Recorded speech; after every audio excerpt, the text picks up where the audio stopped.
Hey there, ladies and gentlemen. Welcome back to this week's episode of Couch Trip, Therapy for Everyday Life. That's Eddie Reece. I'm Billy Courtright, and we have a very interesting conversation in store for you. As Eddie and I were just looking back at the episodes that we've recorded and some that we've produced, and we're getting up there. We're in the close to 50 total recordings, and I think we've got somewhere around 21 actually published or in process of being published. So quite a bit of content online. And as we were discussing relevant topics or compelling ideas of what we might wax poetic about today, we realized that in neither our recordings or our published episodes have we focused on what I would believe would be top 2 or 3 most common questions or topics or concerns, certainly right up there with what I believe Eddie is going to describe as some maybe not incorrect, but misinformed, preconceived notions about what this actually is. And because of that, our episode today is going to be right up there with the most interesting, in my opinion. And the episode today focuses on anxiety. And anxiety is something that I know, speaking from experience, touches close to home here. I don't think I knew my wife for more than an hour or two and realized due to her dating confessions that this was an anxious individual, someone who, by her own admission, struggled or was challenged by anxiety as she perceived it. I never really consider myself an anxious person or having anxiety, but then again, I may not know what anxiety is. I certainly feel nervousness at times. I certainly feel excited at times. I'm quick to emotional response. And in some cases, I will admit that I lack the control associated with that emotional response, which I'm efforting. So I will start, as I do most of our episodes, for the subject matter expert, thought leader extraordinaire, Eddie Reece, with a simple question. Eddie, what don't I know about anxiety? Probably a lot. Because as often the case, my worldview of something is pretty different than the general psychological worldview of things. Anxiety is generally the term that people use, that I know when clients come in and that's their presenting issue, that's what they call it. I have anxiety issues, or I have an anxiety disorder. And we've talked about all everything that we're going to talk about today pretty much in a lot of our episodes. And the reason for that is what we're going to talk about is how your nervous system works and what it does that we call anxiety, we call fear, we call all sorts of names. But I'm going to give it one name and explain to you why I think that's the best way to think about it. So to start off, we have a nervous system, and I like to get people to think of their nervous system as just wiring, okay? Because it's really what it is. There was a exhibit a number of years ago called Bodies, which was I loved it because I loved the human anatomy and all that stuff, and they had different body parts, organs, and things like that spread out. You could see it. They had one of the human nervous system, so it was just the wiring. And you see at the top all the wiring in the head. It all kind of comes down into the spinal cord and then spreads out to the fingers and toes. And it really helps to have that image in your head as to what's going on in your body. Now, that system of wiring actually is carrying electricity. And that's easy to see when you go to the doctor and they do a EEG or an EKG. So they're measuring brain waves, they're measuring what your heart's doing, they're measuring electrical impulses. because that's what's running through your body is electricity. So we are really electrical appliances, and we work very much like electrical appliances. So we have this nervous system that's sort of separated, to simplify, into these different sections. One says, okay, let's keep us alive, keep the heart beating, we'll keep breathing, we'll go, hey, we're hungry, hey, we're not hungry, and kind of just keep things rolling along so you don't have to consciously try to figure out how to do that. Then there's another part that plays into our subject today that is purely about survival. Okay, don't die. That part of us operates 24/7. So even as you and I are sitting here, Billy, that part of us is scanning the environment looking for threats. Okay. You can't turn it off, so to speak, and you wouldn't want to anyway, because something might show up that wants to eat you. So you need to know about that. So this is the part that plays the role of when we feel what we call scared, anxious, nervous, uneasy.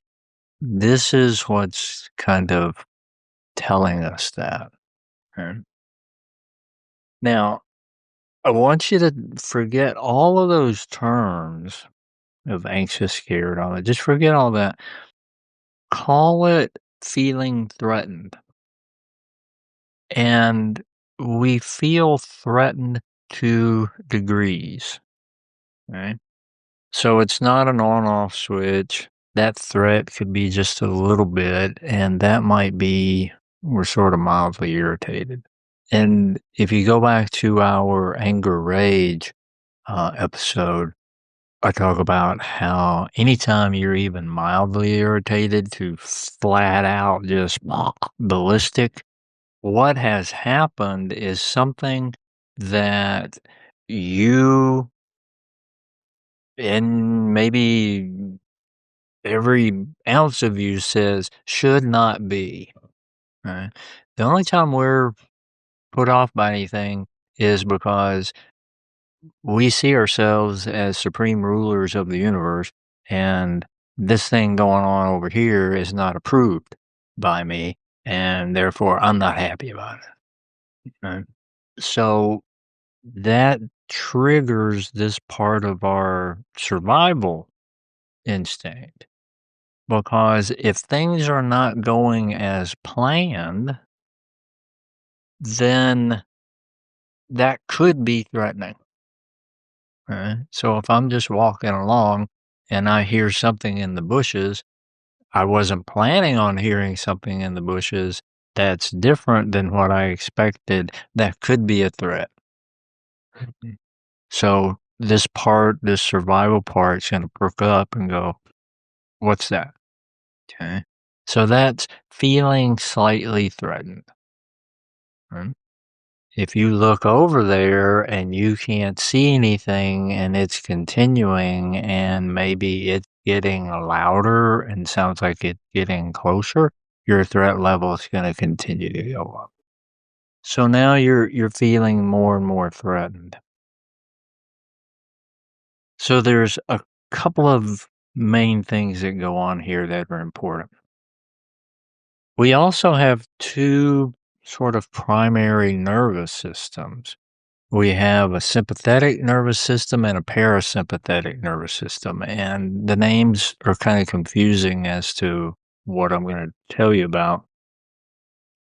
In this instance, the noise in the leaves are getting a little louder. What's happening is the sympathetic nervous system is getting more activated. That goes along with this increase in threat level. Okay? The parasympathetic nervous system works in tandem, and so if this goes up, this comes down.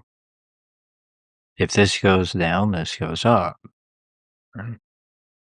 If we're all sympathetic, no parasympathetic, that means our threat level is maxed out. Right? If we're all parasympathetic and no sympathetic, that means we are just completely relaxed. Right? This is supposed to take care of just basic doing stuff, okay? If you're just doing little chores around the house, you need a little bit of this. You don't need to be resting, right? If you eat a big meal, this needs to kick in so you'll digest. Right? So this is always going up and down, right? So that's one thing that's happening. Back to our threat level going up, sympathetics going up, parasympathetics coming down. So all of the things that parasympathetic helps you with, like digestion, rest, relaxation, sleep, that's going to start shutting down as you get higher and higher on the threat level. People would say more and more anxious or more and more afraid or more and more nervous or scared. You're more and more threatened.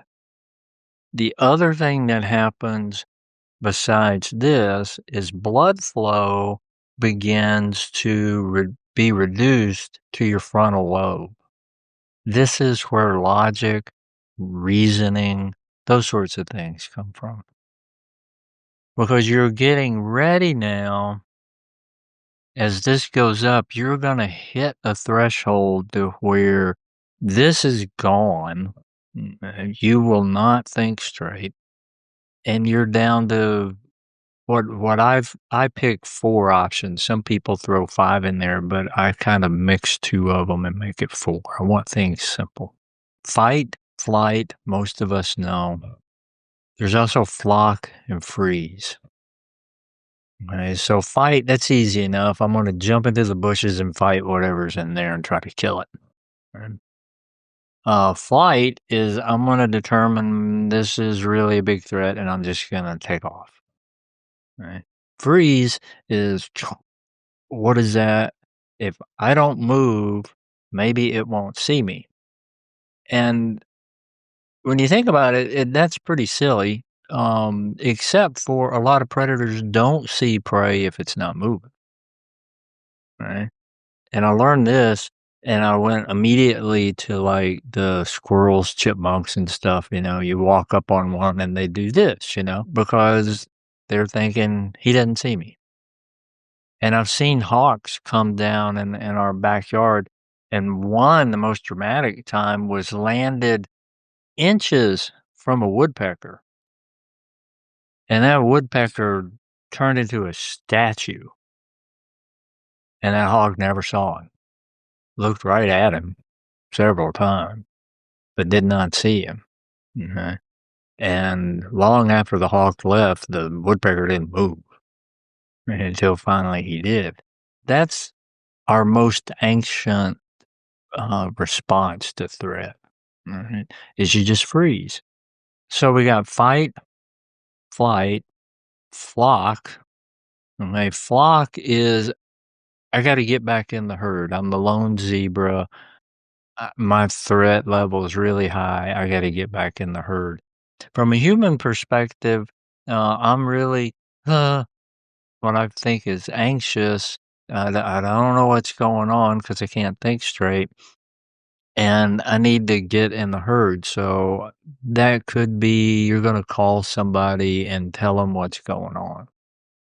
I just had a fight with so and so, and and they did this and they did that, and they're being so mean to me. And your friend goes, yeah, they're really mean. You shouldn't put up with that. Now you're in the herd again, and you feel safer. Right. So any of those 4 things can happen. And when the threat level is so high, those are the only 4 things that are going to happen. This is gone. And that will explain why 2 people will scream, yell, throw, break things over how a dishwasher's loaded. And I made that up one day as an example, and my couple sitting there went, "We do that."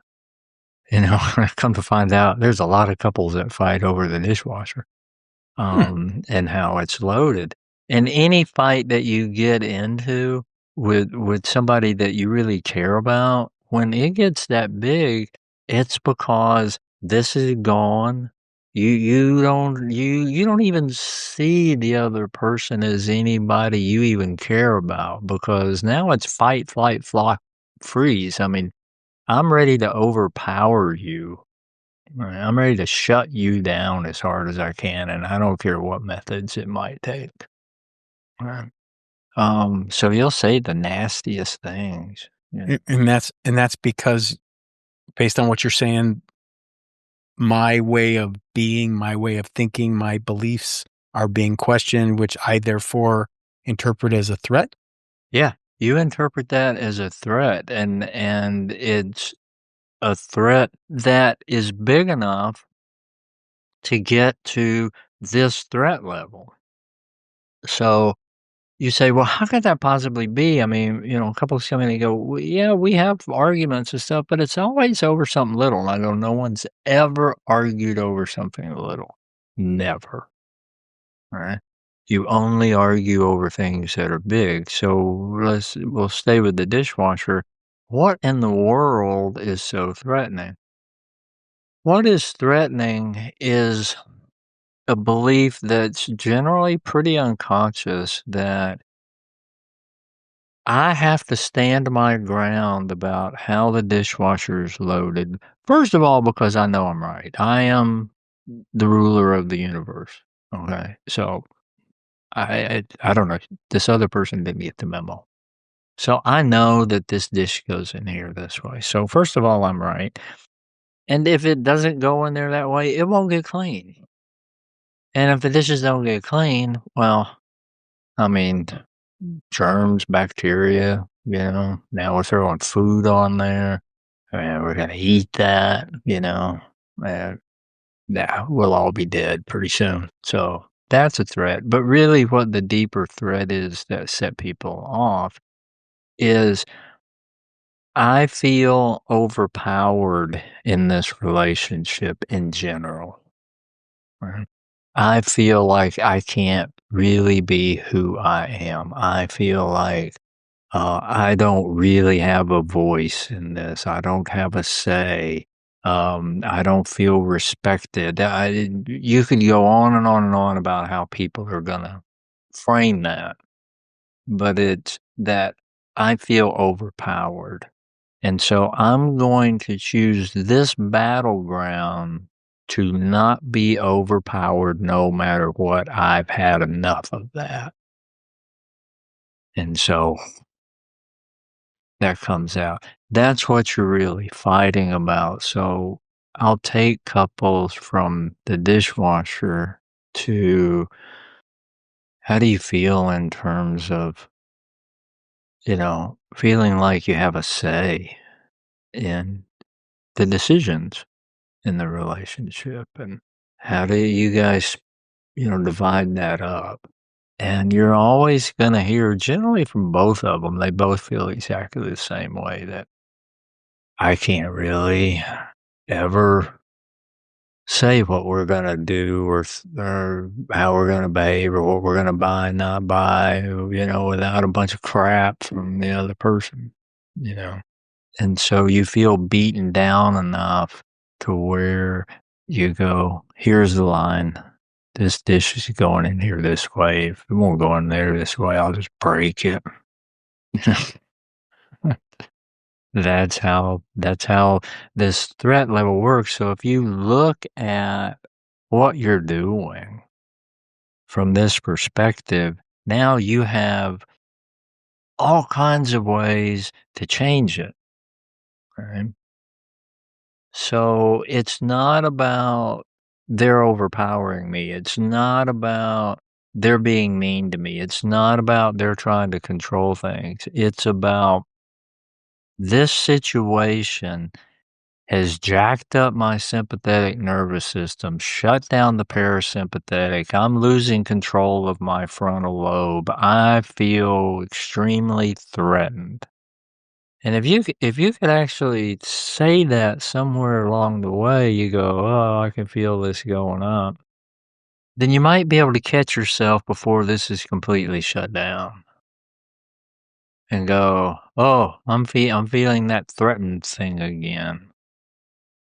And then at that point, it's the other big piece that goes with learning about anxiety and, that's really all about threat is nervous system regulation. That's my term for it, which is a combination of relaxation, meditation, breathing, all those sorts of things that will activate your parasympathetic. So we've got to get your parasympathetic activated. You don't so much bring sympathetic down as you do push parasympathetic up. Okay.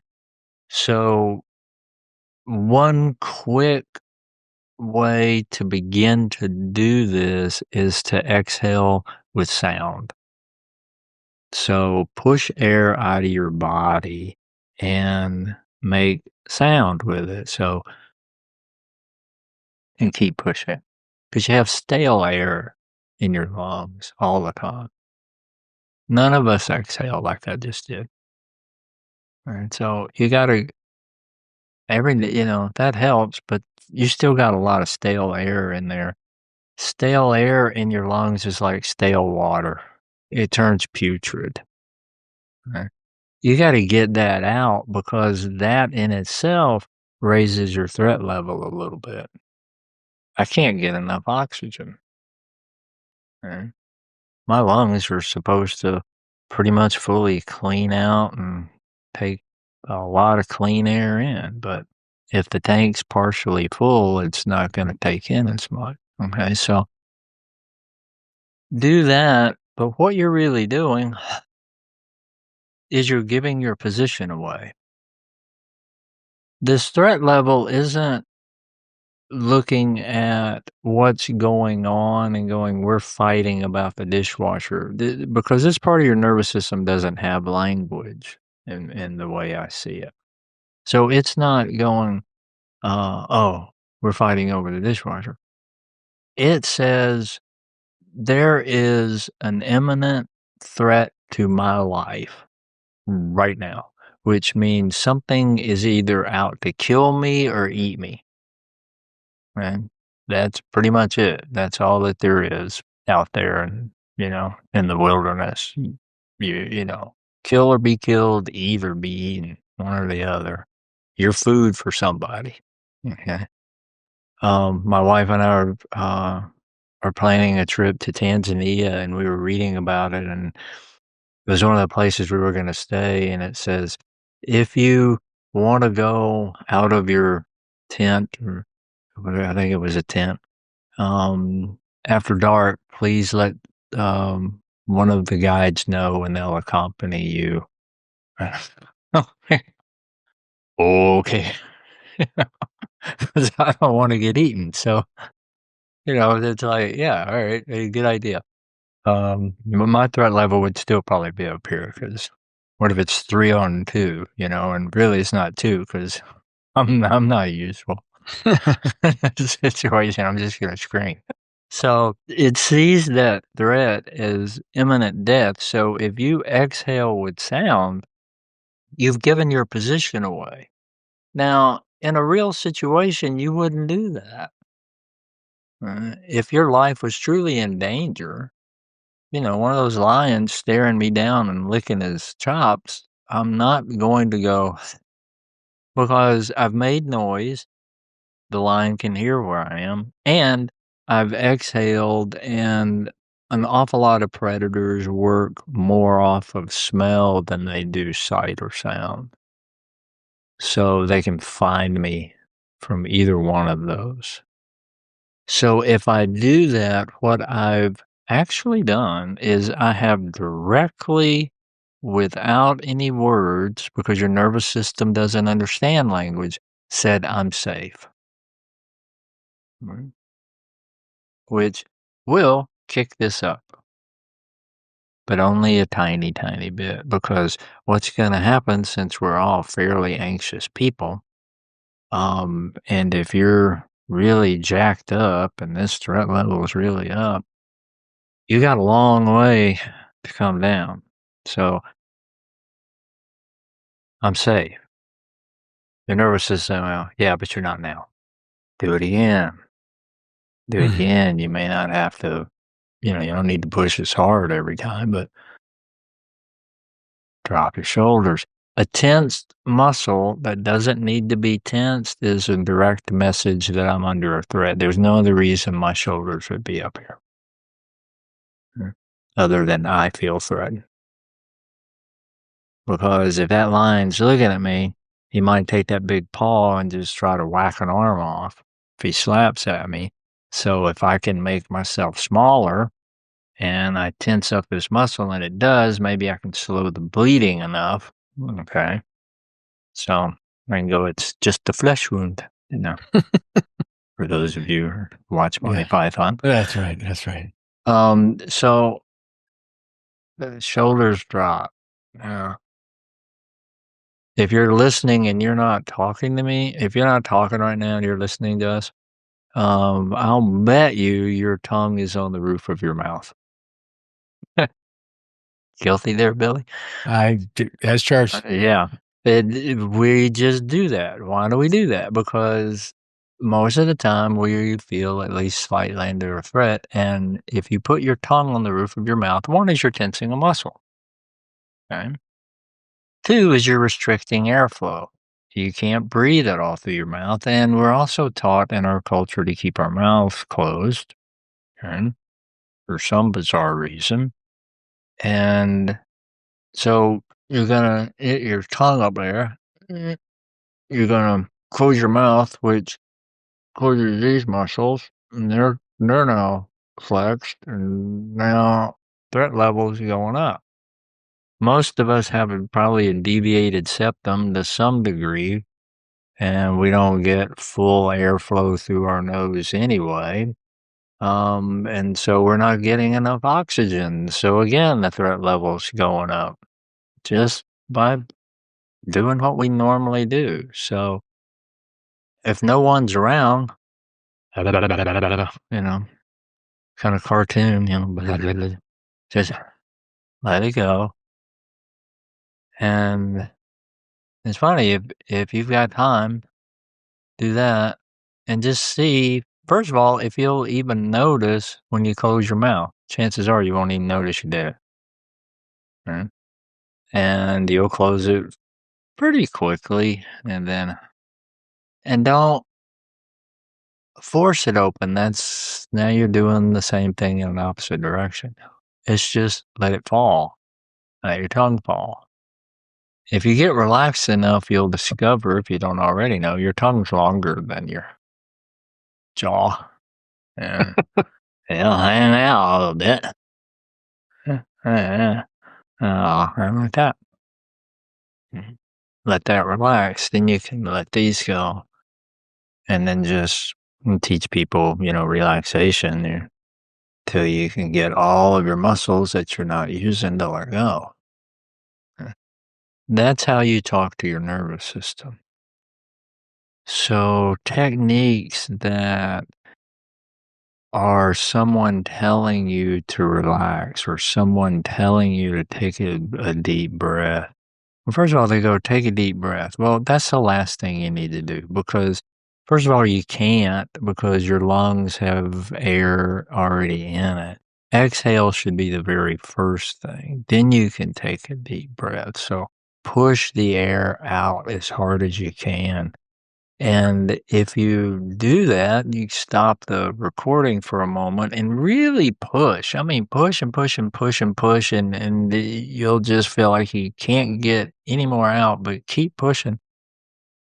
When you relax and that air comes into your lungs, you're going to feel different because it may have been forever since you've actually had a full set of lungs with fresh air in it. And now, and your nervous system goes like that. We wouldn't have done that if we were under a threat. Right? So there's some basics So you're sharing some wisdom, some sage advice for how to temper that nervous system reaction, which you call nervous system regulation, which I definitely feel like I'm going to practice when I'm not on camera. No, It, do it all the time. well, there you go. This There is you go. what I teach. And this is one of the hardest things to get my clients to truly adopt, which is I tell them, okay, I've taught you the breathing, the relaxation, the meditation, the whole bit. You're practicing that. You're getting good at it. I want you to do this all the time. And I mean that. Like right now, while I'm doing this podcast, I'm practicing it. I'm checking in. All right.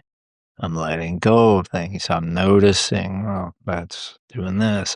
Let there go.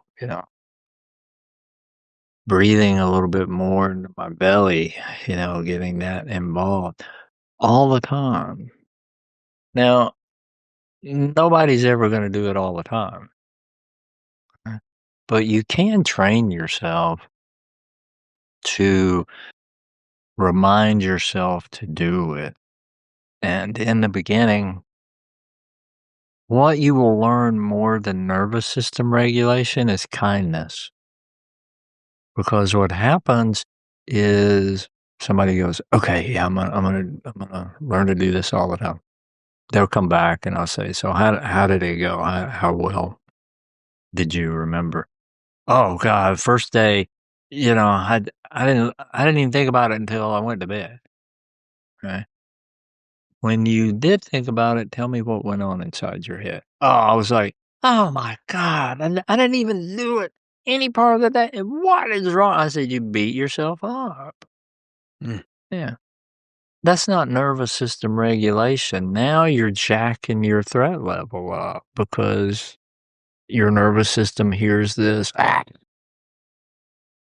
Okay. So that raises your threat level. So if you go, oh, imagine this. Wow, I didn't even remember all day. How about that? That's kindness. That is as big a lesson as nervous system regulation. Stop So, beating yourself up. well, Eddie, so you haven't discussed it, but I'm curious. Like my preconceived notion, which we've already established, is most likely misinformed or inadequately informed. Which I just learned a ton listening to you talk for 20 minutes. But my impression of anxiety was always, well, and this is just a paraphrasing of something I had in my mind, which is um, worrying about tomorrow's imaginary challenges today. Mm-hmm. Yeah. Which is this idea that, what might happen, what could happen. I can't see the future. I don't know what tomorrow or next week or next month or next year has in store. But to the degree I can't get my mind off a potential threat, it's Right. not really a threat. It's a potential threat. It's not It is even, a threat because well, when you're to my thinking body, about right? it, yeah, your Yeah. nervous system doesn't really hear the threat as much as it feels what the nervous system does as you have these particular thoughts, which is, this starts going up, this starts coming down, this starts going up, this starts shutting off. And you wind up ruminating because you've lost the ability in your frontal lobe to think rationally. So now you're off to the races. This threat level is maxed out, and you're going to have a hard time going to sleep. So what is it? Is it a similar nervous system regulation practice if I can't stop thinking about next week's presentation or, you know, that exam or that Yeah. bill or that whatever? Yeah. There's been several kind of quotes, um, but they're all kind of saying the same thing of that. The worst thing. This was attributed to Mark Twain. I don't know if he really said it or not, but the worst things that ever happened to us never happened. And the things that we suffer most are the things that we believe might happen that never happen. That's way more suffering than the actual things that happen to us that bother us. And that's I call that you're beating yourself up because you're not thinking about next week or what's going to happen tomorrow as, oh man, that's going to be so awesome. I can't wait. I'm so excited. This is great. You don't ruminate over those sorts of things. You don't sit there and go over and over and over that. You're always imagining horror. So you're doing everything you can to scare yourself. Thich Nhat Hanh, the Buddhist, uh, talked about this, and he said it's like if you drew a picture of a ghost, right?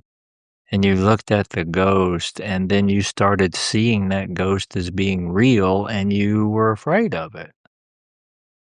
That's what you just described you're doing.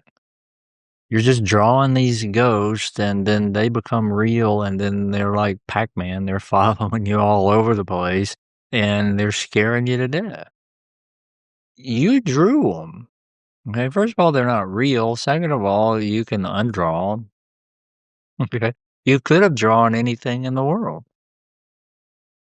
You could have drawn a picture of a happy puppy, but no, that's not what we do. And we're trying to prepare ourselves. Oh yeah, I mean that's. But it's not going to work very well.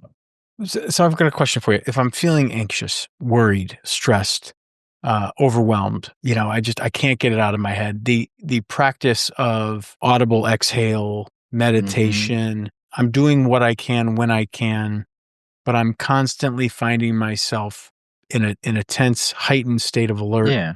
I can't get my mind off of this imaginary outcome, this I'm speaking from experience. I dealt with some things in the last few years where there were dates like legal, like depositions on this date and trial on this date and judgment on that date, and it was just all about what might happen, how might this go, and it's paralyzing at times. And I look back on those few years, and the biggest thing I feel is regret that I didn't, regardless of what transpired or what outcome actually inevitably came to be, I sacrificed years, months, weeks, hours at times not being in the moment because I was you know what I mean? What I'm saying. The saying is life is what happens while you're making plans, while you're worrying.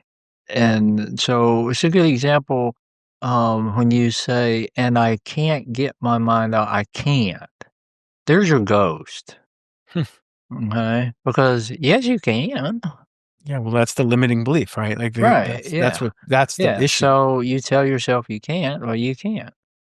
So you can, but here's where everybody struggles. And this, in my mind, goes back to kindness and the piece of kindness that is about patience. Okay. Somebody will come in after I've talked to them about breathing and regulating nervous system. I go, so how'd it go? Well, the first day or so, I was doing it, and I did feel a little better, but then it doesn't really work that well.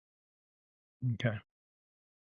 And I go, just to guess, how many times a day did you really exhale? How many times a day did you remember to breathe, let go of your muscle tension? Well, I don't know, as the day goes on, maybe once or twice. And I went, that's why it didn't work.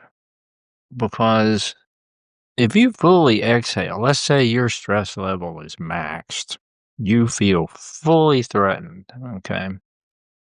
And you fully exhale, you might move this up and this down a half a degree.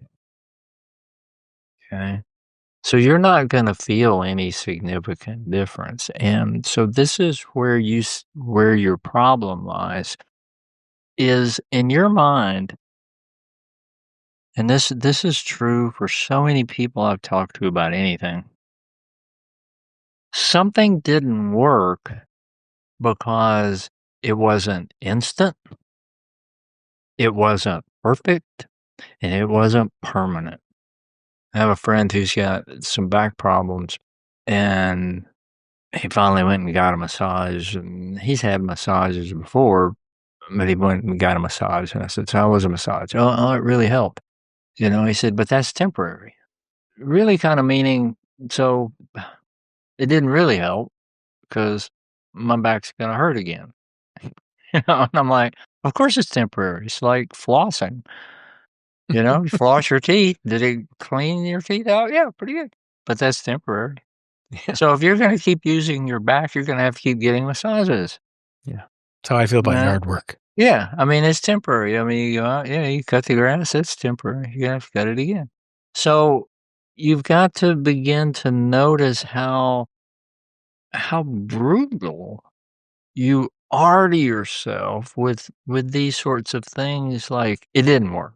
That's one part of you telling the part who decided to do the breathing thing. You told him it didn't work. Just don't even mess with it anymore. You suck. Right now, threat level is going back up. There's no way of really knowing the numbers, but I would bet that if you took the raw data from somebody's wife who felt really anxious, 90% of what they're anxious about are ghosts. It's stuff that they're doing to themselves. They're either making up scenarios that scare them, or they're just beating the crap out of themselves and they don't even know it. A golfer hits a shot he doesn't like, or you come home and the house doesn't look like what you wanted to, or your kids say something you don't want, or the driver cuts you off, any of that. Okay. You wind up just, you know, I'm the ruler of the universe, and this is not the way I said it was going to be. All of this must change instantly, perfectly, and permanently, or you will stand my wrath forever. Yeah. And we're doing that to ourselves because the inanimate object in the wrong place doesn't care. The other driver doesn't even know you exist. That's why they cut you off. So kindness, kindness, kindness, kindness, kindness. You know. So, so I have another question for you, and I think it would be this episode would be incomplete if we didn't at least discuss it. And I love that you spent some time. First, you articulated what was going on in the nervous system, in the mind, in the body, how the what's going on in the brain, and then that nervous system combined with millennia of evolution puts us in this heightened state, which we perceive as anxiety, and that all makes logical sense. And then you gave some great, great examples and some practical application of how people can essentially get out of that fight or flight stage or get the sympathetic and parasympathetic kind of scales to tip a little bit more towards equilibrium. And that seemed to be amazing.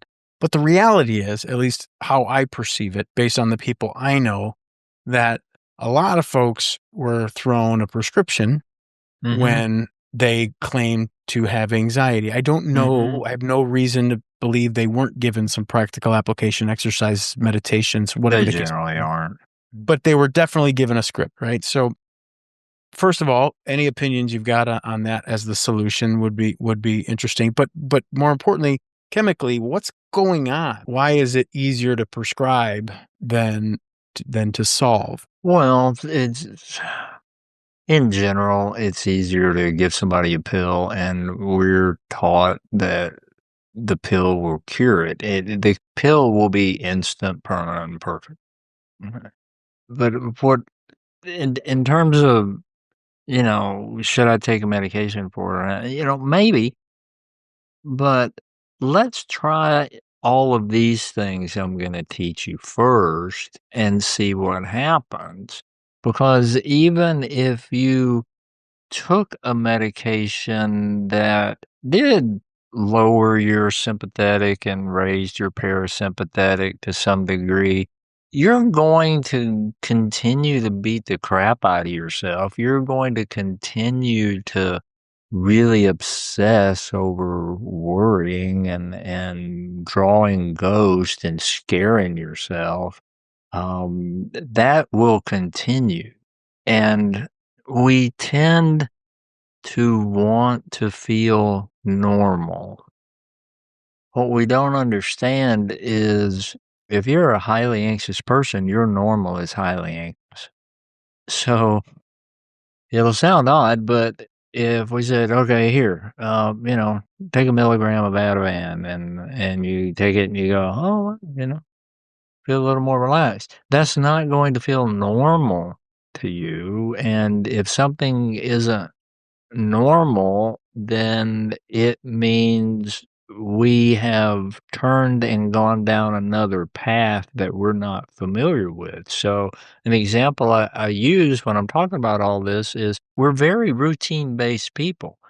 We walked down this path, we found food, we didn't see any predators, we came home, we lived. We're going down that path again tomorrow. All right. Yeah. And now you're telling me to go down this path. That's why we don't want our routine to change. Right. Because now we're down a different path, and I don't know what's down this path. So right.